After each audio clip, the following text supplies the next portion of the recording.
Chemical species के बारे में बात करेंगे जी। तो इसमें सबसे पहले देखेंगे आयन को। आयन क्या चीज़ होती है? आयन कहते हैं एटम्स और groups of atoms having some charge. ठीक है, ऐसी स्पीशीज जिसमें एटम या कोई एटम्स का ग्रुप हो जो चार्ज रखता हो उसे हम क्या कहेंगे?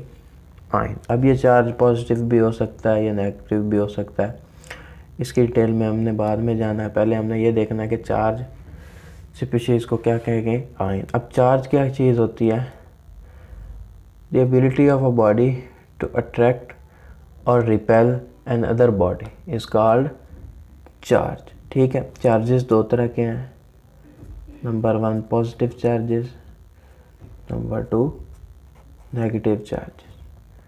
ठीक हो गया। पॉजिटिव चार्ज, इनके अब आप आगे कुछ प्रॉपर्टीज़ हैं। पॉजिटिव चार्जेस और नेगेटिव चार्जेस कैसे क्रिएट होते हैं ये बाद में देखेंगे। सबसे पहले देखेंगे जो लाइक चार्जेस हैं, जैसे पॉजिटिव पॉजिटिव और नेगेटिव नेगेटिव, एक दूसरे को क्या करते हैं? रिपेल करते हैं।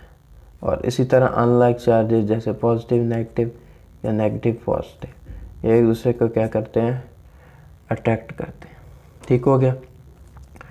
अब आयन क्रिएट कैसे होता है? जब भी कोई एटम या group of atom electron donate करता है या इलेक्ट्रॉन रिसीव करता है, तो कंप्लीट ट्रांसफ़र ऑफ इलेक्ट्रॉन के रिज़ल्ट में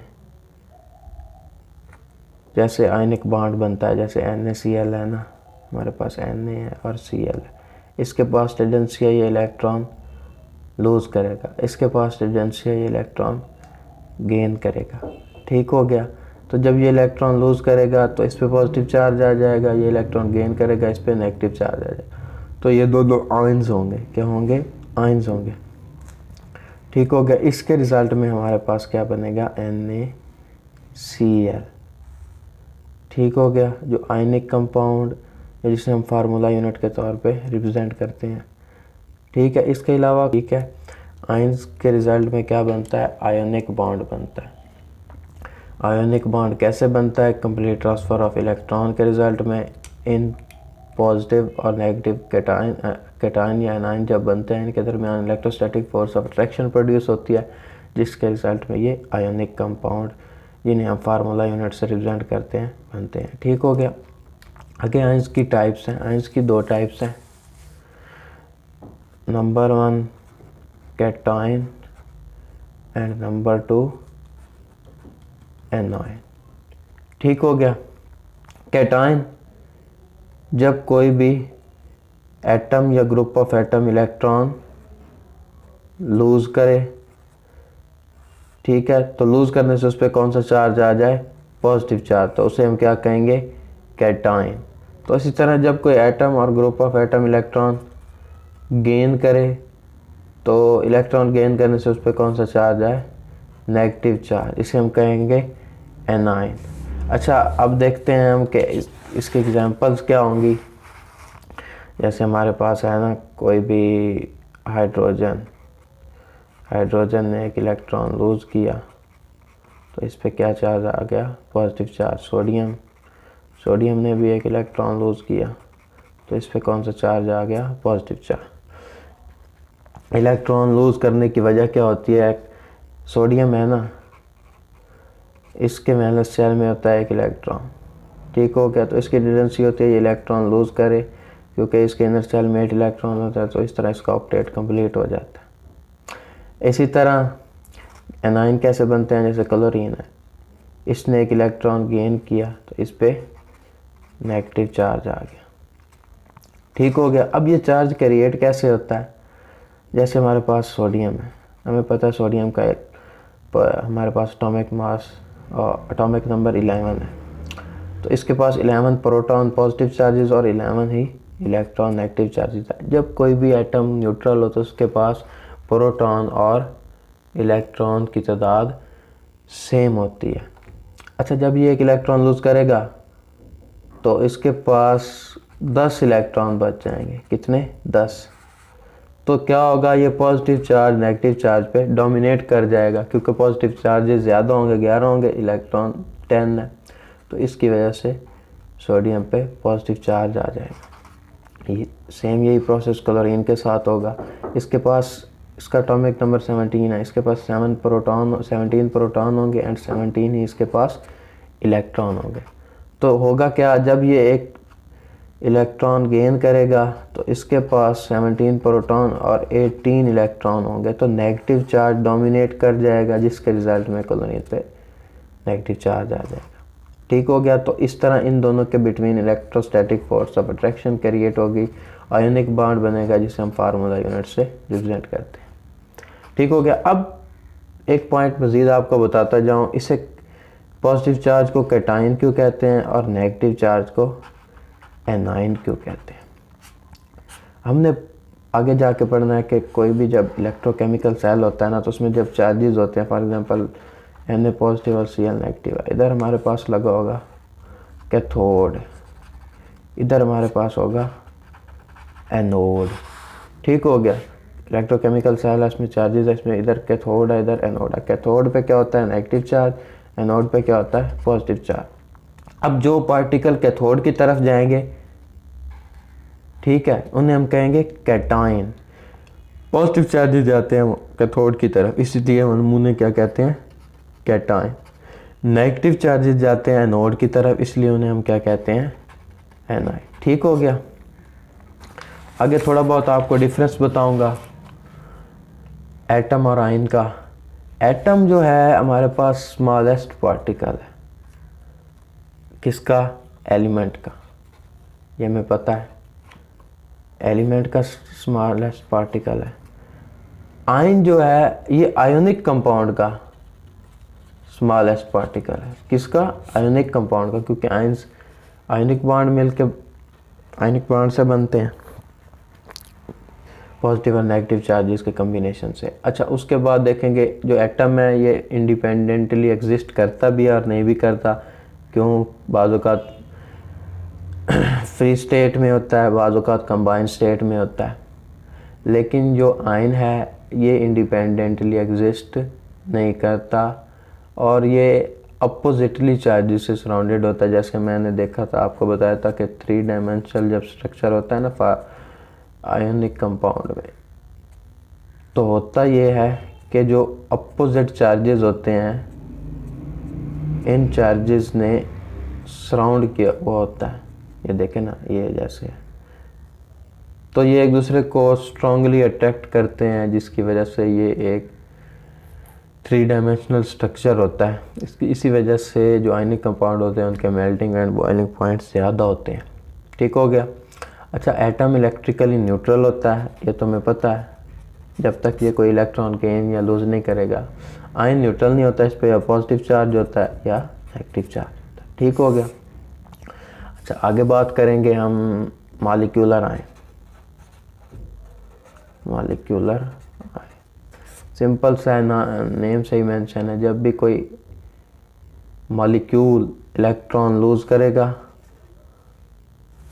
या गेन करेगा तो उसके रिजल्ट में क्या बनेगा? हमारे पास मॉलिक्यूलर आयन। ठीक है। जब कोई इलेक्ट्रॉन लूज़ करेगा तो उसमें उसके रिजल्ट में बनेगा कैटायनिक मॉलिक्यूलर आयन, और जब कोई इलेक्ट्रॉन गेन करेगा इसे कहेंगे एनायनिक मॉलिक्यूलर आयन। ठीक हो गया।